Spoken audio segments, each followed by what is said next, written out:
बेटा डेफिनेट का बहुत ही सिंपल सा क्वेश्चन है। देखो इस क्वेश्चन में पहले इस टर्म को सॉल्व करके आई की वैल्यू फाइंड आउट करनी, आई की वैल्यू पुट करके फिर इसे सॉल्व करके आंसर लिखते हैं। इजी क्वेश्चन है, कोई दिक्कत नहीं।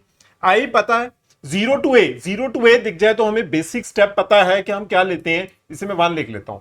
जीरो टू ए आ गया तो रिप्लेस एक्स बाय ए माइनस एक्स होता है, तो जहां पे पाई बाय 2 है, पता ना, मैं ये प्रॉपर्टी बता रहा हूं कि अगर zero to a f of x d x आ गया तो हम क्या करते हैं, हम रिप्लेस कर देते हैं एक्स बाय ए माइनस एक्स सी।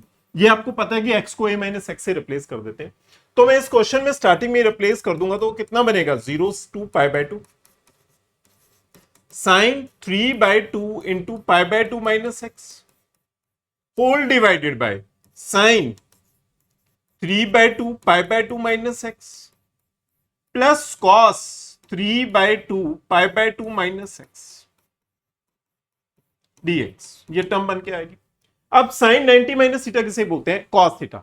तो साइन 90 माइनस थीटा हो जाता है कॉस थीटा, मतलब ये बनेगा 0 to pi by 2 cos 3 by 2 x, नीचे आ जाएगा cos 3 by 2 x plus sine 3 by 2।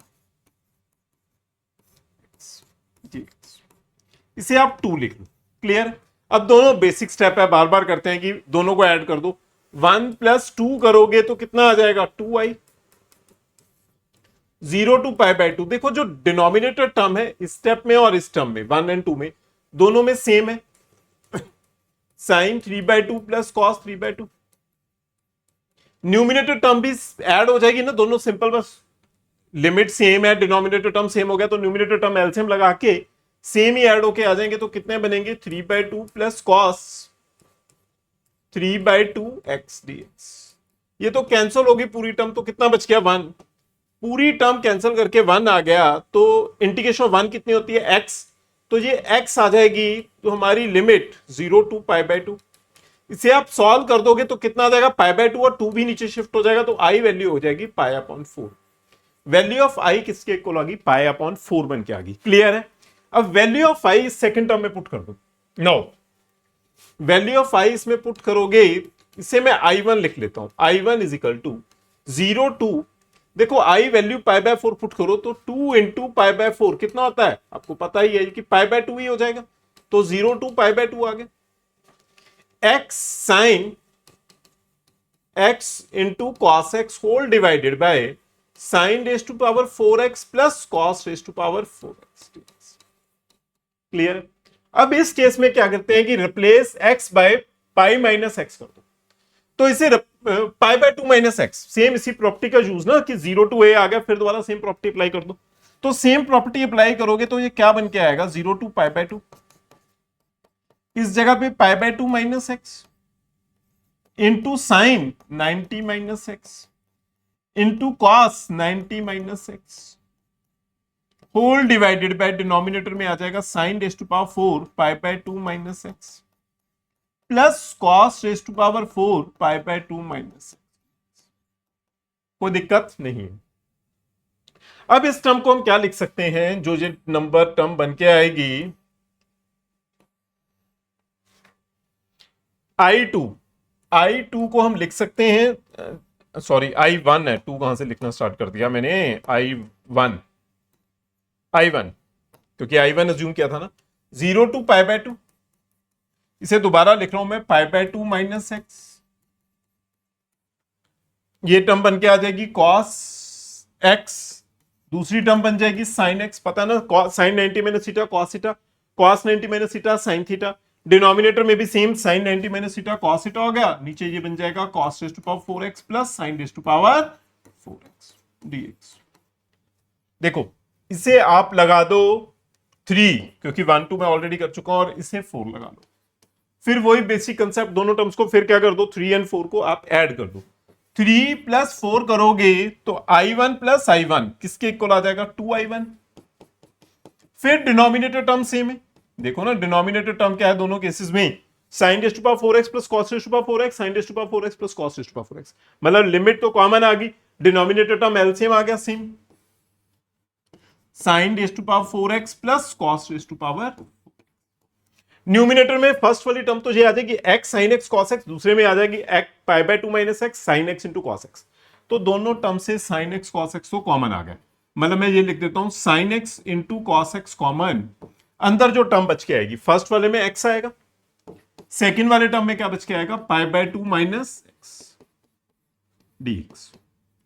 X x cancel हो गया, पाई बाय 2 बाहर आ गया, तो ये टर्म बनेगी 2i1 is equal to pi by 2 0 to pi by 2 sine x into cos x whole divided by sine raise to power 4x plus cos raise to power 4। ठीक है, अब देखो इस टर्म को हम डिवाइड बाय कॉस कर देते हैं, डिवाइड बाय कॉस कर दोगे तो ये tan 4 हो जाएगा, ऊपर भी टर्म चेंज हो जाएगी। मतलब देखो मैं न्यूमिनेटर डिनोमिनेटर को डिवाइड बाय कॉस पावर 4 से कर देता हूं, कॉस पावर 4 से डिवाइड करोगे तो मैं डिवाइड करके ही टर्म्स लिखूंगा। देखो ये नंबर बन जाएगा sine by cos tan x into एक कॉस कैंसिल हो गया ना, एक कॉस बच जाएगा, एक स्केयर बच जाएगा तो सेकेंड स्केयर एक्स अपॉन नीचे आ जाएगा tan raise to power 4x plus 1 dx। समझ में आया? एक्चुअली मैंने किससे डिवाइड किया, मैं यहां पे लिख भी देता हूं, divide by cos raise to power 4x, cos raise to power 4x से डिवाइड करके देखो नीचे तो साफ ही दिखाई देगा sin by cos 10 cos by cos 1। Numerator में जब हमने cos से डिवाइड किया, देखो ना cos 4 से डिवाइड किया तो ये sin x into cos x upon cos square एक अलग लिख दिया, एक 1 बाय कॉस स्केयर अलग कर दिया, तो जो 1 बाय कॉस स्केयर था वो सीकेंड स्केयर बन गया, इससे कॉस कैंसिल हो गया, sine by cos tan x हो गया। ये आपको समझ में आ गया कि किस तरह से लिखा मैंने, क्लियर है? अब इस केस में बहुत ही कॉमन स्टेप, अब मैं इसे tan x को t लेट करूंगा, इस तरफ लिख रहा हूं मैं, tan x को t लेट करो, tan x को t लेट करोगे तो tan x की डिफरेंशिएशन कितनी होती है, मैं tan स्क्वायर x को t लेट कर देता हूं, क्योंकि डिनोमिनेटर में tan 4 है ना, तो मैं tan स्क्वायर को t लेट कर देता हूं। हमारे पास tan स्क्वायर की डिफरेंशिएशन हो जाएगी 2 tan x into differentiation of tan x second square x is equal to dx by dt, dt upon dx आएगा ना, मैंने क्रॉस मल्टीप्लाई करके लिख दिया। तो जो न्यूमिनेटर वाली टर्म है, देखना प्लीज, जो ये न्यूमिनेटर वाली टर्म है ये बन के आ जाएगा dt बाय 2, क्या 2 भी नीचे चला जाएगा, dt बाय 2 आ गया, क्लियर है? तो न्यूमिनेटर वाली टर्म dt बाय 2 आ जाएगी। अब इसे क्या लिख सकते हैं, 2i1 is equal to pi by 2, इस 2 को नीचे शिफ्ट करके ये आ गया 1 अपॉन 2 dt। ठीक है जी, अब लिमिट भी चेंज कर दी, ये वाली टर्म dt होगी, नीचे क्या आ गया 1 अपॉन t स्केयर प्लस 1, क्योंकि हमने t स्केयर को लेट किया तो t4 में से t स्केयर प्लस 1 आ गया, क्लियर है? लिमिट कैसे चेंज करेंगे, अगर x की वैल्यू 0 है, if x is equal to 0, तो ऑब्वियस है पुट करो तो t की वैल्यू क्या आएगी, 0 ही आएगी, x 0 है तो t 0 आ जाएगा। अगर x पाई बाय 2 है, if x is equal to pi by 2, तो ये आ जाएगा tan स्क्वायर पाई बाय 2, मतलब tan पाई बाय 2 कब होता है, इंफिनिटी पे, तो t की वैल्यू कितनी आएगी, इंफिनिटी, तो ये वैल्यू बनेगी 0 टू इंफिनिटी, क्लियर है? 0 से इंफिनिटी तक। अब इसमें फार्मूला बनता है, क्या फार्मूला होता है, ये किस चीज की डिफरेंशिएशन इंटीग्रेशन बन गई, tan इनवर्स t की, तो 2i1 is equal to pi upon 4, ये टर्म बन गई tan इनवर्स t, लिमिट कितनी हो जाएगी 0 से infinity, i1 is equal to pi upon 8 हो गया, इसे हम लिख सकते हैं tan inverse infinity minus tan inverse 0। tan inverse infinity कितना होता है, i1 पाई बाय 8, ये कितना हो जाएगा पाई बाय 2 माइनस 0, i1 की वैल्यू कितनी हो जाएगी, पाई स्क्वायर अपॉन 16, मतलब ऑप्शन बी हमारा फाइनल आंसर था। इजी क्वेश्चन है, बस थोड़ा सा कैलकुलेशन वाला क्वेश्चन है, बहुत ही easy question. Thank you student.